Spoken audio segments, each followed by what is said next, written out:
The morning light from the twin suns of Kepler 442c cast long shadows across the metal halls of the Galactic Defense Academy. Tae-ho Kim walked slowly down the corridor, his footsteps echoing against the cold walls. Today was the day he had been preparing for since arriving at the academy 2 years ago. Today was the final test. Other cadets moved past him in the hallway. They were tall, strong, and came from warrior species across the galaxy. The Thrakari had scales harder than steel and claws that could cut through metal. The Zephyrians could fly and had eyes that could see in complete darkness. The Korath were twice the size of humans and could lift objects that weighed as much as small vehicles. Tae-ho was just human. He was 23 years old, average height, and came from the Sol district on Earth. His black hair was cut short in military style, and his dark eyes were calm and quiet. The other cadets often forgot he was there. When they did notice him, they usually made jokes about how soft and weak humans were. "Look, the little Earth mammal is still here," said Draywalk, a large reptilian cadet whose green scales gleamed under the artificial lights. His yellow eyes looked down at Tae-ho with amusement. "I am surprised you have lasted this long in a real military academy." Two insectoid cadets named Zik and Zell clicked their mandibles in what passed for laughter among their species. Their compound eyes reflected the light as they looked at Tae-ho. "Humans have no natural weapons," Zik said in his buzzing voice. "No claws, no fangs, no armor. How did your species even survive long enough to reach space?" Tae-ho did not respond. He had learned long ago that arguing with his classmates was pointless. Instead, he continued walking toward the main assembly hall where all cadets were gathering for their final briefing. The assembly hall was massive, with seats arranged in a circle around a central platform. Hundreds of cadets from dozens of different species filled the space. Some had fur, others had scales or chitinous shells. A few were made of pure energy and glowed softly in their containment suits. But among all these alien beings, Tae-ho was the only human.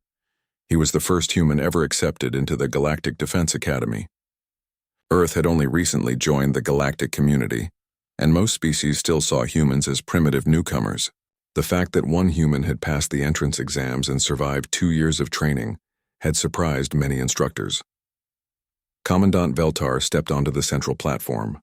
He was an Exari, standing 8 feet tall with forearms and skin that shifted colors based on his emotions. Right now, his skin was a deep blue, which meant he was serious and focused. His voice boomed across the hall without need for amplification.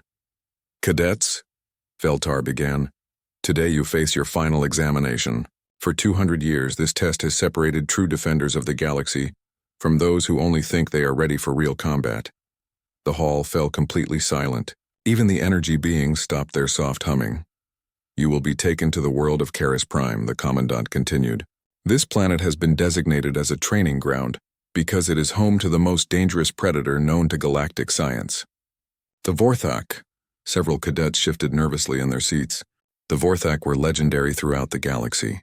They were 12 feet tall, covered in natural armor, and possessed claws that could slice through most metals. Their skin could change color to match their surroundings, making them nearly invisible. They were faster than most vehicles and had reflexes that bordered on supernatural. "The Vorthak selected for your test is designated Hunter Prime Xeris," Veltar said, his skin now shifting to a warning orange color. "It has participated in 67 previous examinations. It has never failed to capture its assigned prey within the time limit of 72 hours. The Commandant paused to let this information sink in. Tae-ho noticed that some of the more confident cadets were no longer looking quite so sure of themselves. "This test is not about defeating the Vorthak," Veltar continued. "That would be impossible for cadets at your level. This test is about survival, learning, and most importantly, gaining respect for the dangerous forces you will face as defenders of the galaxy. The Vorthak will teach you humility. It will show you that no matter how strong you think you are, there is always something stronger." Instructor Keth stepped forward. He was a battle-scarred veteran of the Galactic Defense Force, missing one arm from an encounter with space pirates. His remaining eye fixed on the assembled cadets as he spoke. "Each year we watch cadets make the same mistakes," Keth said in his gruff voice. "They try to fight when they should hide. They panic when they should think. They underestimate their opponent and overestimate themselves. The smart ones learn quickly that survival is not about being the strongest. It is about being the most adaptable." His single eye lingered on Tae-ho for a moment longer than the others. There was something in that gaze that made Teho feel like the instructor was trying to tell him something important. "You will be dropped on Karis Prime at dawn," Veltar announced. "You will have basic survival gear and emergency beacons that you can activate if you need immediate rescue. However, using your beacon means automatic failure. The Vorthak will begin hunting you 6 hours after you are deployed. Your objective is simple: survive for 72 hours without being captured." Around the hall, cadets began talking quietly among themselves. Some were making plans about where to hide or how to avoid the predator. Others boasted about how they would use their natural abilities to outrun or outfight the creature. Drewok turned to his friends with a confident grin. "My scales are harder than Vorthak claws," he said loudly enough for others to hear. "If that beast wants to catch me, it will have to work for it." The energy being called Loomis pulsed brighter. "I can move at the speed of light. No organic creature can match that velocity." Zik and Zell were planning to use their hive mind connection to coordinate their movements and confuse the predator. Other cadets discussed using their flight abilities, their natural camouflage, or their enhanced senses. Through all of this planning and boasting, Teho remained silent. He sat quietly in his seat, hands folded in his lap, dark eyes focused on some distant point. Other cadets occasionally glanced at him with expressions of pity or dismissal. "What about you, human?" asked a crystalline being whose name Teho had never learned. "What is your plan for surviving against the galaxy's apex predator?" All conversation stopped. Dozens of alien eyes turned to look at Teho. He could feel their expectation, their curiosity, and their barely hidden mockery. They wanted to hear him admit that he was afraid, that he knew he could not possibly survive what they might manage through their superior biology. Teho looked up slowly, meeting the gaze of each cadet who was staring at him. When he spoke, his voice was quiet but clear. "I will learn," he said simply. The crystalline being laughed, a sound like wind chimes in a storm. "Learn what? How to run faster? How to hide better? You have no special abilities, human. What could you possibly learn in 72 hours that will help you against a perfect predator?" Teho did not answer immediately. Instead, he stood up from his seat and began walking toward the exit. As he reached the door, he paused and looked back at the assembled cadets. "I will learn what kind of predator it is," he said, "and then I will learn how to be something it has never encountered before." The hall fell silent again, but this time the silence felt different. There was something in Teho's quiet words that made even the most confident cadets feel slightly uneasy. As Teho left the assembly hall, Instructor Keth watched him go with a troubled expression. In his many years of military service, the old veteran had learned to recognize different types of warriors. Some fought with strength, others with speed or cunning, but there was another type, rare and dangerous, that fought with something else entirely. They fought with the absolute determination to survive, no matter what it took. And as Keth watched the quiet human cadet disappear down the corridor, he found himself wondering if perhaps the academy had made a terrible mistake. The test was designed to teach cadets respect for superior predators.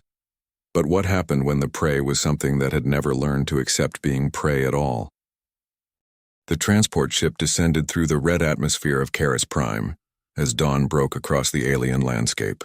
Through the viewing ports, the cadets could see dense forests of crimson trees stretching toward jagged mountain ranges that pierced the sky like broken teeth. The air outside was thick and humid, filled with the sounds of creatures they had never heard before. Teho sat quietly in his seat, watching the strange world grow larger as they approached the surface. His survival pack rested on his lap, containing basic supplies, water purification tablets, emergency food, a small knife, rope, and a thermal blanket. Each cadet carried identical equipment. The test was designed to be fair, measuring survival skills rather than who brought the best gear. The ship landed in a clearing surrounded by towering trees whose leaves were the color of dried blood. As the cargo door opened, warm air rushed in, carrying unfamiliar scents of alien vegetation and distant animal calls. The cadets filed out onto the soft ground, their feet sinking slightly into the reddish soil. "Remember," called the pilot, a gruff Korath whose voice rumbled like distant thunder. "You have 6 hours before Hunter Prime Xeris is released. Use that time wisely. Your emergency beacons will bring immediate rescue, but activation means automatic failure." The ship's engines roared to life and it lifted away, disappearing into the alien sky. The cadets were alone on a world that belonged to one of the galaxy's most dangerous predators. Immediately, the group began to scatter. Drewok charged toward the mountains, his powerful legs carrying him across the rough terrain with surprising speed. "High ground gives the best defensive position," he called over his shoulder. "The beast will have to work to reach me up there." The insectoid twins Zik and Zell buzzed their wings and took flight, heading toward a distant swamp where they hoped the soft ground would slow their pursuer. The energy being Loomis simply vanished, moving at light speed toward the far side of the continent. Other cadets ran in different directions, each confident that their natural abilities would give them the advantage they needed. Some sought caves to hide in, others looked for water sources, and a few began constructing elaborate shelters. Teho did not run. Instead, he stood in the clearing where the ship had left them and slowly turned in a complete circle, studying his surroundings with careful attention. He noted the direction of the wind, the patterns of animal tracks in the soft earth, and the way the strange red sunlight filtered through the alien trees. After several minutes of observation, he picked up a handful of the reddish soil and rubbed it between his fingers, testing its texture and moisture content. He broke off a small branch from a nearby tree and examined its structure. He even tasted a single drop of water from a small stream, immediately spitting it out and making a note about its mineral content. While other cadets put distance between themselves and the landing site, Teho began walking in ever-widening circles around the clearing. He was not looking for a place to hide. He was learning about the world itself. By noon, Teho had covered nearly 5 square miles on foot, moving slowly and deliberately through the alien forest. He had discovered 3 different species of small animals, identified which plants were safe to touch and which caused skin irritation, and located 7 potential sources of fresh water. Most importantly, he had found signs of the Vorthak. The claw marks on tree trunks were unmistakable. Each gouge was as long as Teho's hand and carved deep into the alien wood. The spacing between the marks told him about the creature's size and reach. The height of the scratches revealed how tall it stood when marking its territory. Teho knelt beside a patch of soft earth where the predator had left footprints. Each track was enormous, nearly twice the length of his own foot and equipped with deep impressions from razor-sharp claws. But more than the size, it was the pattern of the tracks that interested him. The Vorthak moved with a specific gait, placing its feet in a rhythm that spoke of patience and confidence. These were not the frantic tracks of a creature that rushed after prey. These were the measured steps of something that knew it would eventually catch whatever it was hunting. As the 6-hour grace period neared its end, Teho climbed a tall tree at the edge of the forest and settled into a position where he could observe a wide area without being easily spotted. He had chosen this location carefully. It provided multiple escape routes and gave him a clear view of the terrain where he expected the Vorthak to begin its hunt. In the distance, he could hear sounds that indicated some of his fellow cadets were already in trouble. A roar of pain echoed from the mountains where Drewok had gone. The sound of splintering trees came from the direction the crystal being had chosen. Somewhere in the swamp, the high-pitched buzzing of insectoid wings suddenly stopped. As the red sun began to set behind the alien mountains, a new sound joined the symphony of the strange world. It was a low, rhythmic call that seemed to come from everywhere and nowhere at once. The sound made the small animals in the forest fall silent and sent shivers down Teho's spine. Hunter Prime Xerus had been released. From his position in the tree, Teho watched as a shadow moved through the forest below. Even knowing where to look, he could barely make out the shape of the predator as it glided between the trees. Its natural camouflage was so perfect that it seemed to be made of living shadow, visible only when it moved and invisible the moment it stopped. The Vorthak was larger than Teho had expected. Its shoulders were broader than a human could reach, and its claws gleamed like polished metal in the fading light. When it moved, there was no sound. Something that large should have crashed through the underbrush like a walking earthquake. But Xerus moved with the silence of mist. Teho watched as the creature paused at the edge of the clearing where they had been dropped off. It lowered its massive head and sniffed the ground where the cadets had scattered in different directions. Its intelligence was obvious as it sorted through the various scent trails, choosing which prey to pursue first. The predator selected Drewok's trail and began moving toward the mountains with purposeful strides. Teho understood immediately why the Academy used this creature for their final test. Xerus was not just strong and fast. It was a thinking hunter that used strategy and planning to catch its prey. Over the next several hours, the sounds from across the alien landscape told the story of the hunt. First came Drewok's defiant roar, followed by the clash of claws against scales, and finally silence. The energy being's light signature vanished from the distant hills. One by one, the emergency beacons of captured cadets began activating across the planet. But Taeho did not activate his beacon. Instead, he climbed down from his tree and began to follow the Vorthak. While his classmates had fled from the predator, Taeho had spent the day learning about the world it called home. Now, as darkness fell across the alien landscape, he began the second phase of his education. He began learning about the predator itself. Moving carefully through the forest, staying downwind and stepping only where the soft earth would muffle his footsteps, Taeho followed the creature that had been designed by evolution to be the perfect hunter. He watched as it moved through terrain that should have been impossible to navigate silently. He observed how it used its camouflage to become nearly invisible, even when standing in open spaces. Most importantly, he began to understand that while Xeris was indeed a perfect predator, it was a predator that had never encountered anything like a human being. The Vorthak had evolved to hunt prey that either fought with tooth and claw or ran in panic. It expected its targets to follow predictable patterns based on fear and instinct, but humans were different. Humans had evolved not just as hunters, but as survivors who turned every disadvantage into a weapon and every environment into a tool. As the alien night deepened around him, Taeho continued his patient observation of the galaxy's apex predator. He was not trying to hide from it or outrun it. He was studying it, learning its weaknesses, preparing to teach it something new, something that would change the nature of predator and prey forever on the world of Caris Prime. The second day on Caris Prime began with the sound of Hunter Prime Xeris returning to its territory. Taeho had spent the entire night watching the creature from carefully chosen hiding spots, learning its patterns and behaviors. Now, as the red sun rose through the alien atmosphere, he began to put his observations to use. The Vorthak had established a collection area in a natural cave system near the center of its hunting ground. This was where it brought captured cadets, keeping them alive but secure until the test period ended. Taeho had counted 7 emergency beacons from this location during the night. Only a few cadets remained free on the planet's surface. But unlike his classmates, Taeho was not running from the predator. He was learning to predict where it would be. Xeris followed specific routes through its territory, using game trails and natural pathways that had been worn smooth by years of hunting. The creature was methodical and efficient, checking each area in sequence before moving to the next. It was a pattern born of supreme confidence. Nothing had ever given the Vorthak reason to change its hunting methods. Taeho began his work in a narrow canyon that Xeris used as a shortcut between hunting grounds. Using his small knife and materials gathered from the forest, he constructed a simple trap.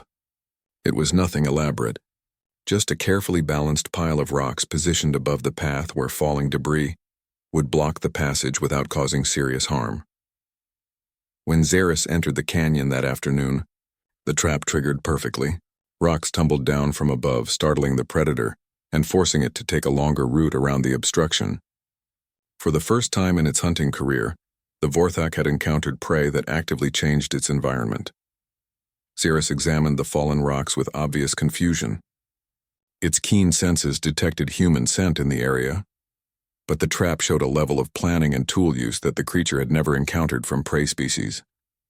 After several minutes of investigation, it continued its hunt, but there was now a subtle change in its behavior. The absolute confidence was gone, replaced by something that might have been caution. Taeho observed this reaction from a concealed position and understood that he had successfully completed the first phase of his plan. The Vorthak was no longer dealing with typical prey that simply ran and hid. It was facing something that fought back using methods the predator did not understand. Over the next 6 hours, Taeho set 3 more traps along Xeris's hunting routes. Each one was different, designed to test the creature's reactions and force it to adapt its behavior. A tripwire made from plant fibers caused the Vorthak to stumble while crossing a stream. A carefully constructed deadfall made it retreat from one of its favorite hunting spots. A maze of fallen branches forced it to find new paths through areas it had traveled unchanged for years. None of the traps were intended to kill or seriously injure. Tejo was not trying to defeat the predator through violence. Instead, he was conducting an experiment, testing the limits of the creature's adaptability and psychological flexibility. By evening, the results of his experiment were clear. Xerus was becoming frustrated and uncertain. The predator that had moved through its territory with absolute confidence now hesitated before entering areas where it had previously encountered obstacles. It began checking overhead for falling objects and testing the ground ahead with careful steps. Most importantly, it began making mistakes. On the morning of the third day, Tejo escalated his tactics.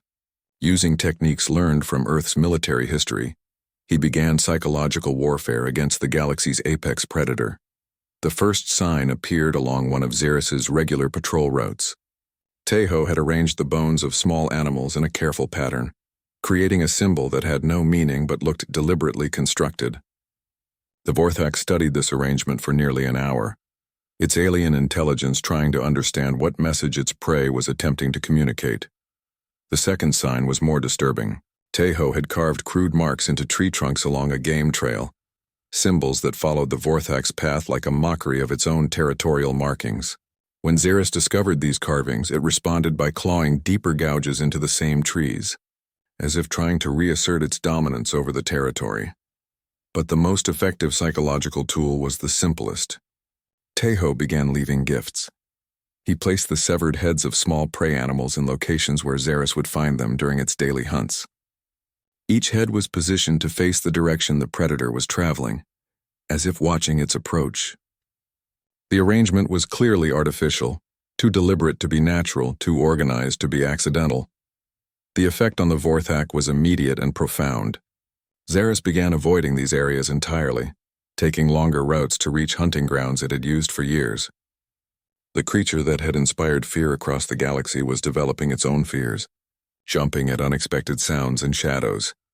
Academy observers monitoring the test from orbit watched these developments with growing alarm. In over 200 years of examinations, no prey had ever successfully modified a Vorthax behavior. The psychological impact of Tejo's tactics was unprecedented and deeply unsettling. Commander Yethra reviewed the monitoring reports with increasing concern. "The human is not just surviving," she told her staff. "He is systematically dismantling our apex predator's confidence. This is not how the test is supposed to work." Tactical analyst Morgan pulled up historical data from previous examinations. In 67 previous tests, Hunter Prime Xerus has never altered its hunting patterns or avoided any part of its territory. The psychological profile we have on this creature indicates it should be incapable of the fear responses we are observing. "What kind of species develops these tactics instinctively?" asked Chief Observer Nalthus. The human received the same basic survival training as all other cadets. Nothing in his education covered psychological warfare or predator manipulation. Down on the planet's surface, Tejo was unaware of the consternation his actions were causing among Academy leadership. He was focused entirely on his study of the Vorthax, learning everything he could about how the creature's mind worked. What he discovered was that Xerus, for all its physical perfection, had a critical weakness. It had evolved in an environment where it was always the apex predator. Nothing in its genetic memory or learned experience had prepared it to deal with prey that actively fought back using intelligence rather than physical strength. The Vorthax hunting strategies were based on pursuing prey that behaved predictably. Animals ran when they saw it coming. They hid in locations that were easy to search. They panicked and made noise that revealed their positions. These behaviors had been consistent across every species the creature had encountered in its long hunting career. But humans were different. Humans had spent millions of years learning to be something that did not exist elsewhere in the galaxy. Prey that refused to accept its role in the natural order. As the third day progressed, Tejo implemented the final phase of his plan. He began actively hunting the hunter. Using weapons improvised from salvaged metal and sharpened stone, he started setting traps designed not just to obstruct, but to harm. His deadfalls became more sophisticated, incorporating trigger mechanisms that would have impressed military engineers. His snares were positioned to catch the Vorthax limbs at vulnerable joints. His pit traps were deep enough to cause serious injury. The predator that had dominated its world for so long suddenly found itself checking every step for hidden dangers. Areas that had been safe hunting grounds for years became obstacle courses, filled with lethal surprises. The psychological impact of constantly expecting attack began to wear on the creature's mental state. But the most disturbing change was in Tai-Ho himself. The quiet, unassuming cadet who had been dismissed by his classmates was gone, replaced by something that moved through the alien forest with deadly purpose. He no longer avoided the Vorthak. Instead, he tracked it, studied its movements, and positioned himself to strike when the creature was most vulnerable.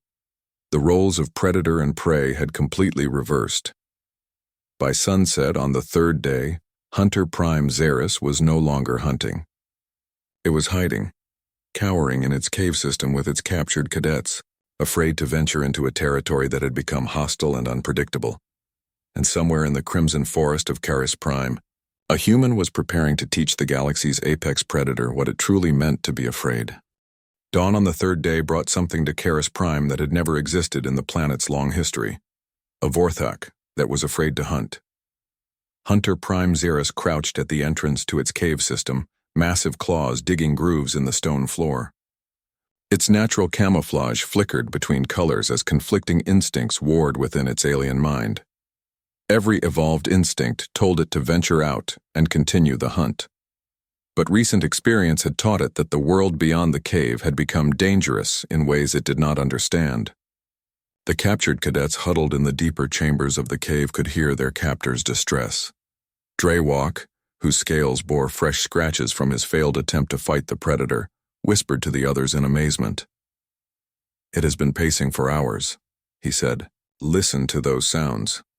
That is not the behavior of a confident hunter." Zeke and Zell, the insectoid twins, pressed their compound eyes against the cave walls to peer toward the entrance. "Something has changed," Zeke buzzed quietly. "The creature that captured us was fearless, unstoppable. This thing sounds frightened." The energy being Loomis pulsed softly in his containment suit. "There is only one of our number still free on the planet's surface," he said. "The human called Tai-Ho. Could he possibly be responsible for this change?" "Impossible," scoffed a crystalline cadet whose angular features caught the dim light filtering into the cave. "Humans have no special abilities. No claws, no fangs, no natural weapons. What could one soft mammal do against the galaxy's apex predator?" But deep in the cave system, the captured cadets could hear evidence that something unprecedented was happening. Their captor made sounds they had never heard from a Vorthak before. Whimpers of confusion, snarls of frustration, and most disturbing of all, what could only be described as fear. Outside in the forest, Tai-Ho was systematically destroying every aspect of safety and predictability that had defined Xeris's existence. The psychological warfare that had begun with simple traps and arranged bones had evolved into something far more sophisticated and terrifying. Every tree along the Vorthak's regular routes now bore carved symbols that seemed to watch the creature as it passed. The marks were crude but deliberately placed, creating the impression that the forest itself had become hostile. When wind moved through the carved wood, it created sounds that resembled whispers or laughter. The gifts had become more elaborate and disturbing. Tai-Ho now constructed complex arrangements of animal remains that told stories the Vorthak's intelligence could almost understand, but not quite interpret. Bones arranged in spirals suggested rituals or ceremonies. Skulls positioned to face specific directions implied purpose beyond simple killing. Most unsettling were the mirrors. Using pieces of reflective metal salvaged from emergency equipment, Tai-Ho had created a network of polished surfaces throughout the forest. When sunlight hit these mirrors at the right angle, they sent flashes of light dancing through the trees like signals. The Vorthak would catch glimpses of movement in its peripheral vision, only to find nothing there when it investigated. The effect was to make Xeris feel constantly watched, constantly followed, even when it was alone. The predator that had ruled its territory with absolute confidence now jumped at shadows and started at unexpected sounds, but the mirrors served another purpose. They allowed Tai-Ho to observe the Vorthak from a distance without being detected. He could track the creature's movements, study its reactions, and plan his next psychological assault from positions of complete safety. Academy observers watching from orbit were documenting behaviors in Hunter Prime Xeres that had never been recorded in any Vorthak specimen. The creature's movement patterns had become erratic and defensive. Its hunting efficiency had dropped to 0. Most shocking of all, it was displaying clear symptoms of what could only be called paranoia. The psychological profile of this predator is collapsing, reported Chief Observer Nalthis during the morning briefing. Xeres is exhibiting stress behaviors that should be impossible for its species. Vorthaks do not experience anxiety or fear. Their neural structure is not designed for such responses.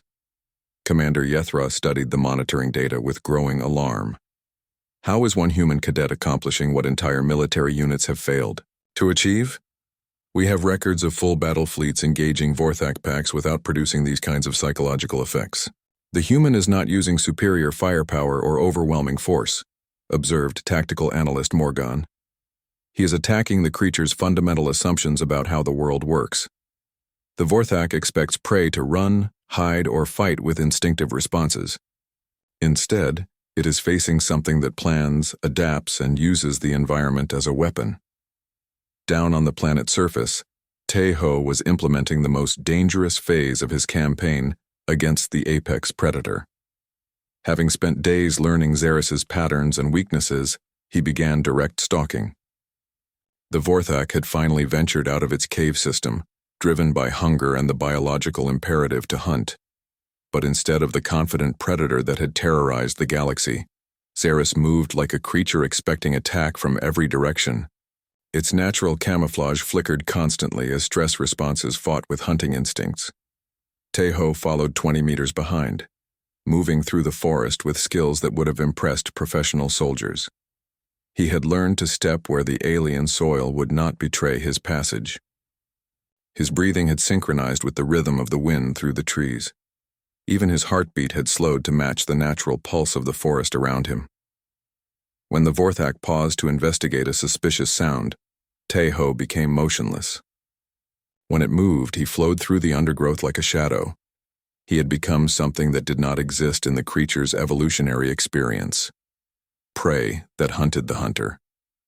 The psychological impact on Xeres was devastating. The predator's keen senses told it something was following, but every time it turned to look, there was nothing visible. The feeling of being stalked by an invisible threat drove the creature to distraction.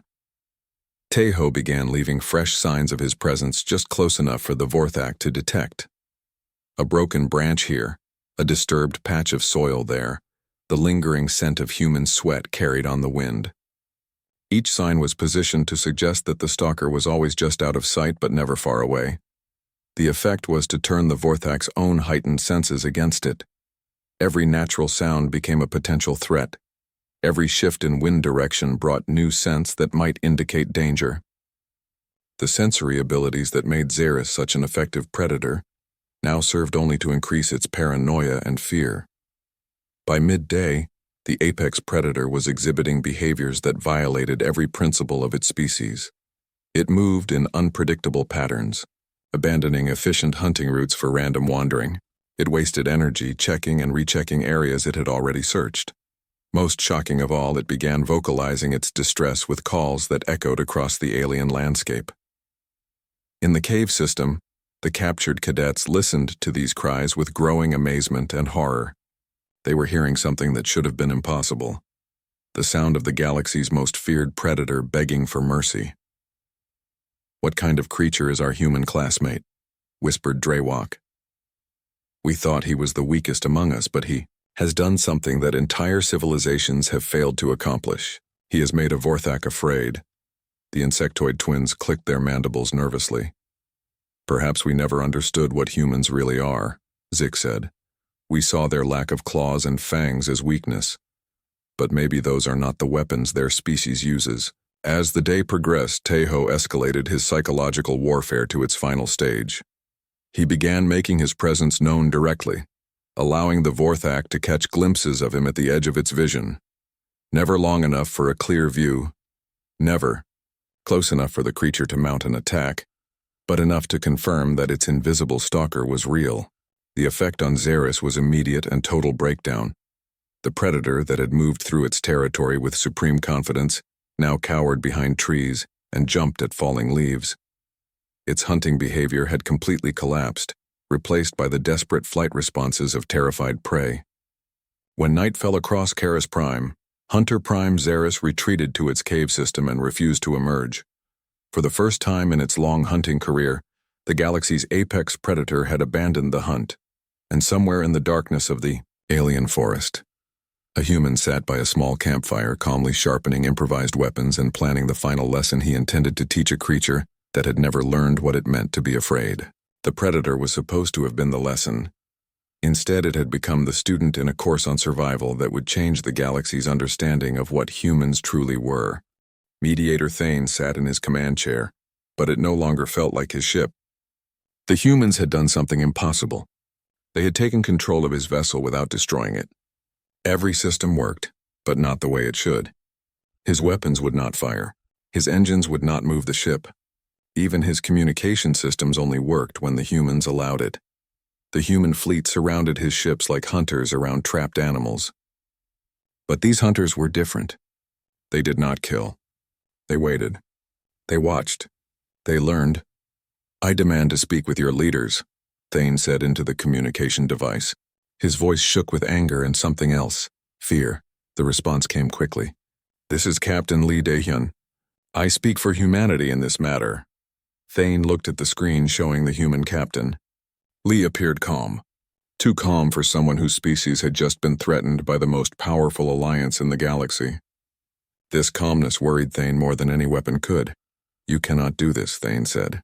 "We represent the Galactic Council. We have the authority of 10,000 worlds behind us." Captain Lee nodded slowly. "Dr. Park, please translate for our guests. Make sure they understand every word." Dr. Park Jinho stepped forward. He had been quiet during the battle, but Thane could see he had been watching everything. Taking notes, recording, learning. "Mediator Thane," Dr. Park said in perfect galactic standard. "Captain Lee wants you to understand something important. You came here to teach your friends about controlling primitive species. You chose humanity because you thought we were weak and young and easy to manage."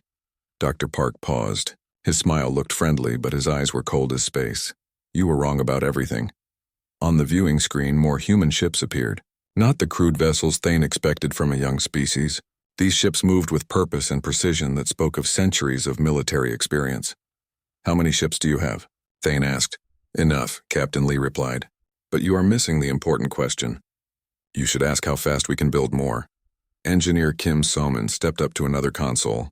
She had been working quietly throughout the encounter, but now Thane could see what she had accomplished. On her screens were detailed plans of every alien ship in his fleet, complete technical specifications, weapon systems, engine designs, life support, everything. "In 6 hours," Kim said, speaking slowly so the translation systems could keep up.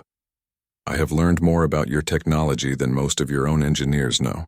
Your systems are advanced, yes, but they are old, unchanged, predictable." Kim touched her screen and one of Thane's escort ships suddenly went dark.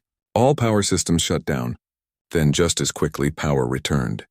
"Your civilization stopped innovating long ago," Kim continued. "You rely on technology your ancestors created. You make it bigger, more powerful, but you never make it better, never make it smarter." Communications Officer Yoon Hanul looked up from her station. "Mediator Thane, your command fleet knows you are in trouble. They are sending reinforcements, 12 heavy cruisers and a dreadnought. They will arrive in 14 hours. Thane felt a moment of hope. "Then you know you cannot win. Surrender now and we will be merciful." Yoon smiled. It was not a nice smile. "You misunderstand. I did not intercept that message. I sent it." The blood in Thane's veins turned cold. "What do you mean?" "Your communication networks are now under human control," Yoon explained as if talking to a child. "Your reinforcements think you requested help fighting a large human fleet. They think you are facing hundreds of ships. They are bringing their strongest vessels to help you." Captain Lee stepped forward. "Mediator Thane, you wanted to observe humanity. Please continue observing." On the main screen, Admiral Song Mirai appeared. She commanded the human fleet from her flagship. Behind her, Thane could see a command center filled with humans working with quiet efficiency. "Mediator," Admiral Song said, "I want you to understand what you are seeing. This is not our main fleet. This is not our best technology.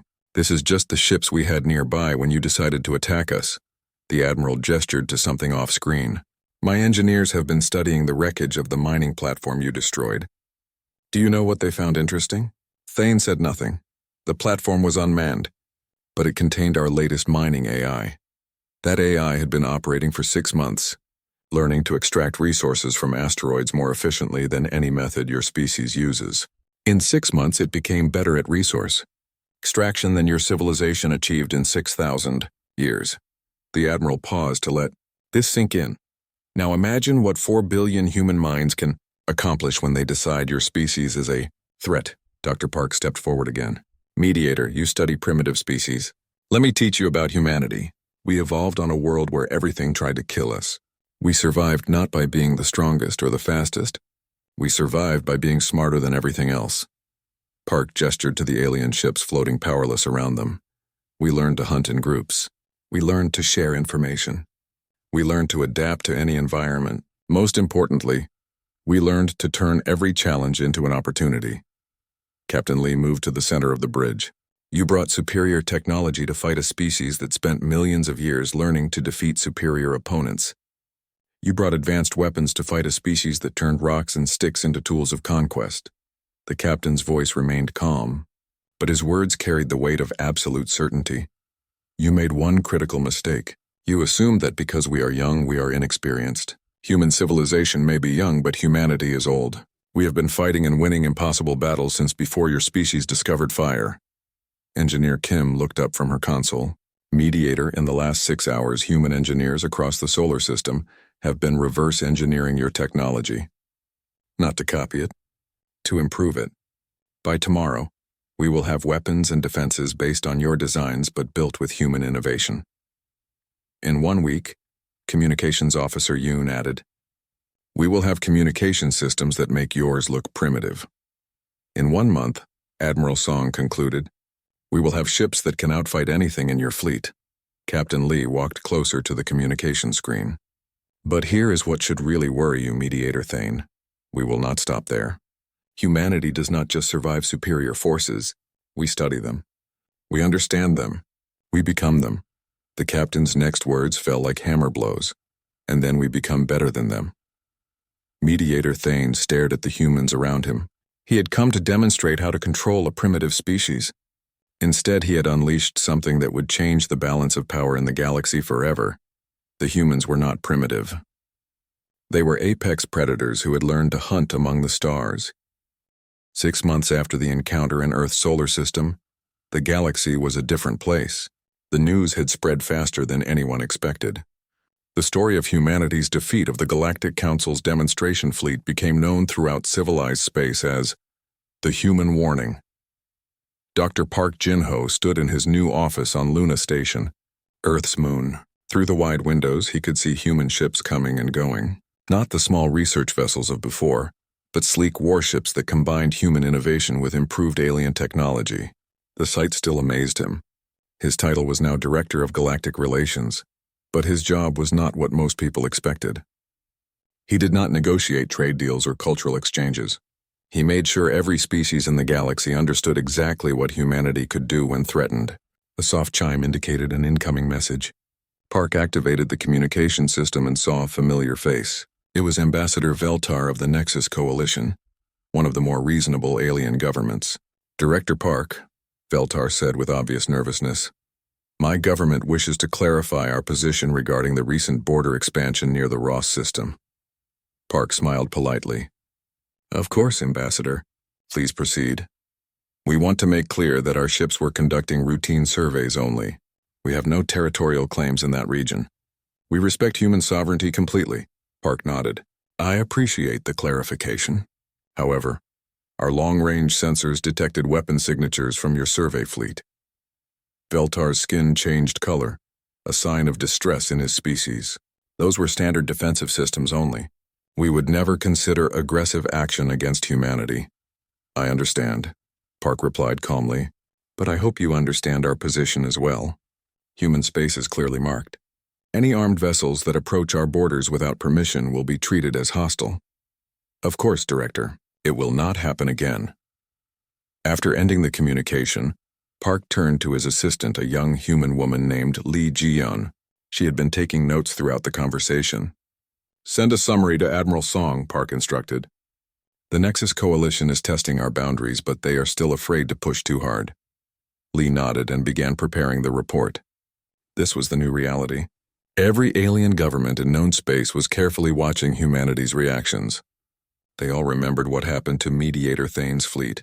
Meanwhile, on Earth, Captain Lee Dae-hyun stood on the bridge of his new command ship. The UES Determination was nothing like his old research vessel.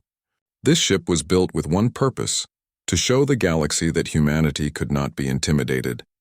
The ship's design combined human engineering principles with technology, reverse-engineered from Thane's captured fleet. But the humans had not simply copied alien designs. They had improved them in ways that made galactic engineers uncomfortable. Captain, his new communications officer reported, we are receiving a priority message from Galactic Council headquarters. Put it through, Lee ordered. The face that appeared on the screen belonged to High Counselor Zephyron, one of the most powerful beings in known space. Even through the translation system, his nervousness was obvious. Captain Lee, the High Counselor began, the Council wishes to formally apologize for Mediator Thane's actions 6 months ago. His behavior was unauthorized and does not represent Council policy. Lee kept his expression neutral. I appreciate the apology, High Counselor. However, actions have consequences. Of course, Zephyron replied quickly. The Council is prepared to offer significant compensation. Technology transfers, trade agreements, territorial concessions. That is generous, Lee said. But humanity is not interested in compensation. Zephyron looked confused. Then what does humanity want? Lee's answer was simple but terrifying in its implications. We want to be left alone to develop as we choose. Any interference in human affairs will be met with appropriate responses. After ending the communication, Lee turned to his tactical officer, Commander Park Subin. She was Engineer Kim So-man's younger sister and had inherited the family talent for technical innovation. Commander, what is the status of the new defense platforms? All systems operational, sir, Subin replied. The platforms are now deployed around every human colony world.